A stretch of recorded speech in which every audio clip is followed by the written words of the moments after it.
The question I get asked a lot is, should I be paying somebody to do my SEO?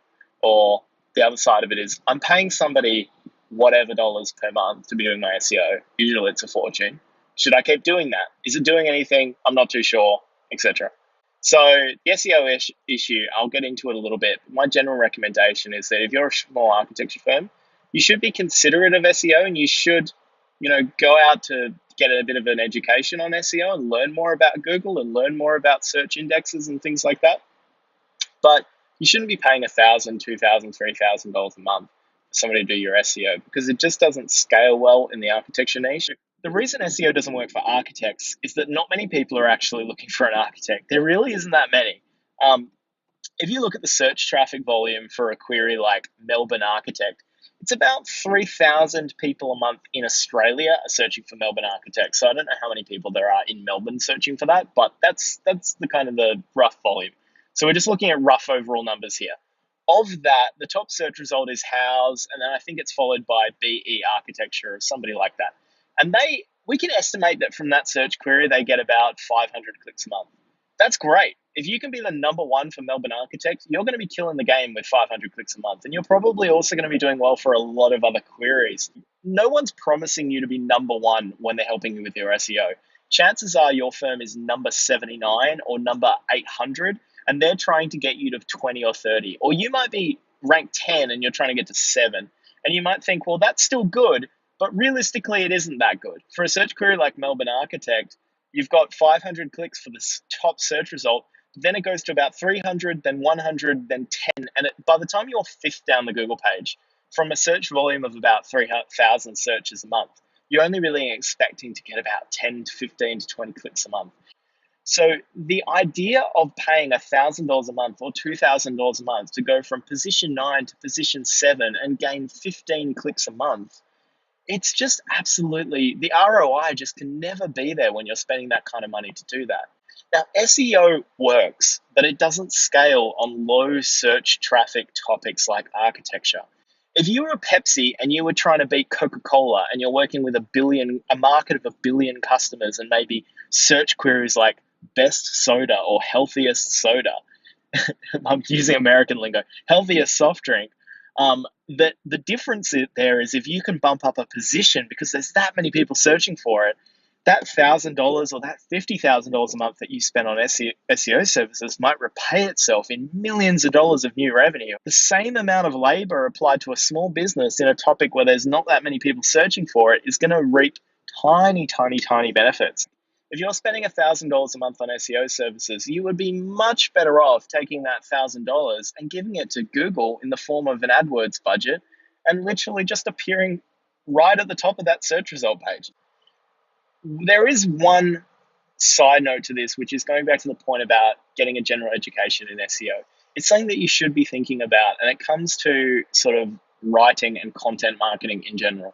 The best thing that you can do as a small architecture firm from an SEO standpoint is to just answer the basic questions through your blog or through video if you want to. But for the time being, from an SEO standpoint, it's probably best to go with a blog.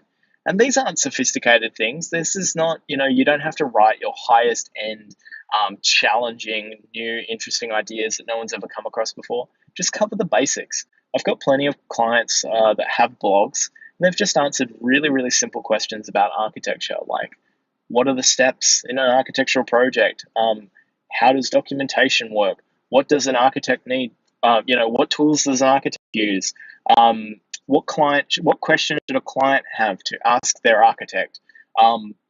What do architects charge, or how do architects' fees work?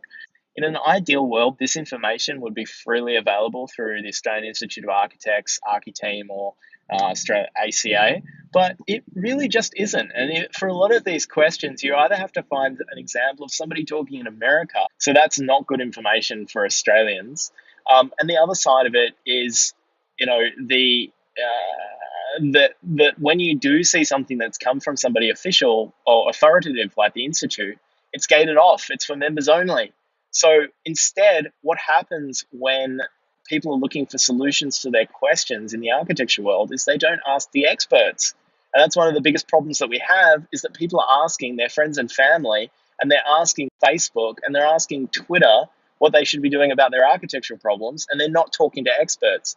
And I don't really blame them for that, because if you try to actually find answers for these common questions, you're not going to actually find an architect answering any of these questions.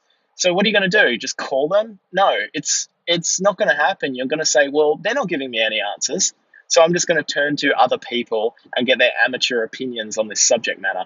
What I would do as a discipline, if you are interested in SEO, would be to start working initially on a document just outlining different topics.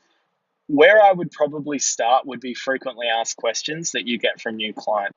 And then you can go to somewhere like Quora or Reddit and look at basically the architecture topics and find out what questions are people asking. A lot of them are very specific, but you will find some general ones. The next thing that you can do is go to Google and start typing in how does an architect, and then don't type anything, and it will suggest answers, or what does an architect, or when does an architect, and you start seeing these sort of inspirations for possible topic ideas.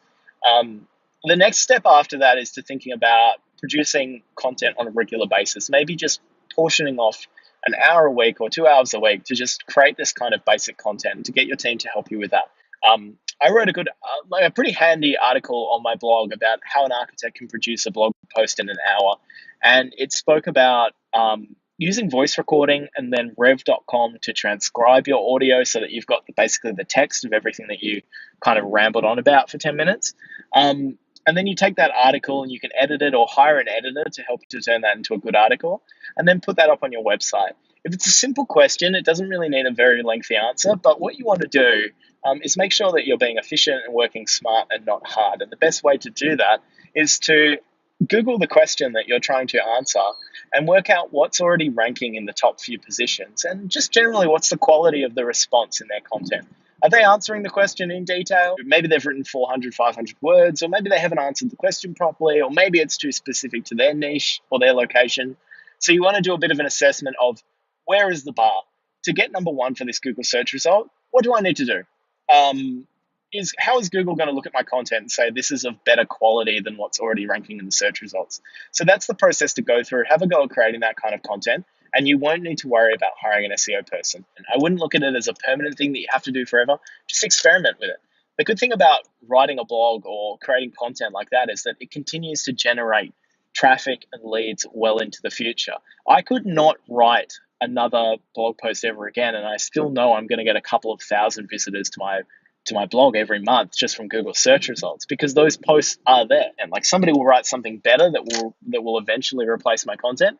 But for the time being, I just have a base of posts that are just generating a consistent flow of traffic, and I like it that way. So go out there and set to kind of pick your maybe 20 or 30 kind of common topics, and set that as your kind of agenda for the next 6 months to go through those pieces and go, okay, there's nothing good out there on these, so I'm just going to not worry about what I could be doing or lots of different options for my marketing. I'm just going to set myself to do something productive that I know is going to, over the long term, produce good results. And my strategy is going to be to basically answer kind of simple questions. And let's start there. Just keep it really basic, and then see how that goes, see how that process goes, see what kind of results you get over 3 or 4 months, and then make a decision then what you want to do. Just treat it as an experiment. I hope you enjoyed the video update. I would love to be able to do more of these, but I have trouble coming up with topic ideas. So if you have any area that you would like to know about, whether in the space of marketing and the architecture of business, and what your small firm is thinking about doing, what you see other people doing, you want to know more about it, you want to learn something about, maybe social media platforms or websites or whatever it is, just drop it in the comments below this video.